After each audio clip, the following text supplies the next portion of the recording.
سلام. سلام. داره چیکار می‌کنی آقای تکنودوغ؟ وقتتون بخیر. خیلی از ما میپرسن که چرا چرخطی ما دونه رد میده یا نخ پاره میکنه.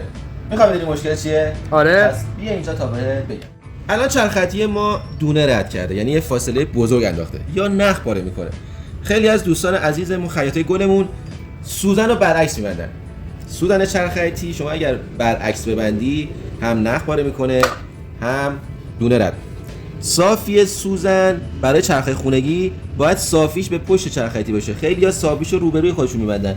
قشنگ صافیش به پشت چرخطی میفته و گردیش سمت خودمون. حالا ما میخوایم با این چرخطی بدوزیم.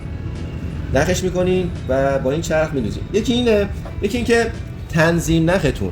این تنظیم نخ خیلی مهمه. باید رو شماره 4 باشه استانداردش. اگر 0 باشه نخ پاره میکنه.